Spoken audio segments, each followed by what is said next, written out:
The mother inserted the key into the lock. With just a gentle turn to the left, and the incredible old mansion swung open, Mother gave a mysterious smile.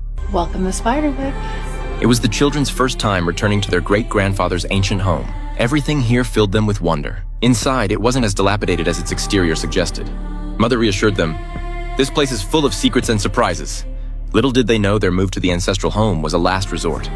That night, Jared tossed and turned, unable to sleep. Suddenly, he heard heavy knocking sounds. Terrified, he tried to wake his brother Simon, only to find him already deep in slumber. He quietly slipped into his sister's room, grabbing her training sword as a weapon. Following the sound, he approached the closet. Opening the door, he thrust the blade inside. The arrow bent violently upon impact. And what was that? Bloodstains seemed to smear the surface. As the contents spilled onto the floor, a demonic face emerged from within. But upon closer inspection, it was merely a portrait of a cannibal signed by their great-grandfather. Yet this omen proved true.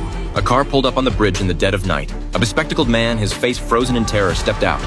Across the bridge stood a dark figure, the legendary ogre. Clearly, the bespectacled man had made a deal with the demon. If he could lure this family of 4 into the ancient mansion, he could redeem his daughter, kidnapped by the demon. But when father and daughter finally met, he suddenly noticed his daughter seemed shorter. Even the scars on her face had shrunk. He instantly realized this wasn't his daughter at all. Unexpectedly, a massive hand reached out, snatched the bespectacled man, and dragged him into the river. It was the giant troll beneath the river coming to hunt. Meanwhile, the approaching ogre transformed into the bespectacled man's form.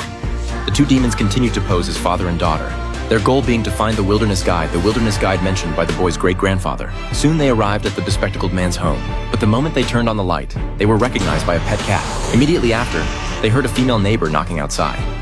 She had come looking for her lost cat. By then, the daughter was famished, yet her father stopped her at the critical moment. Their true target was every single person in the town. The father had heard rumors of an egg in town that could devour everyone's souls to sustain their eternal hunger. That evening, just as they were about to eat, they heard strange noises within the walls again. The mother grabbed tools and led the children to chisel a gaping hole in the wall. What they saw left them stunned. The wall was covered in dried-up dead rats. The mother hurried the children to clean it up while she called to schedule a repair service.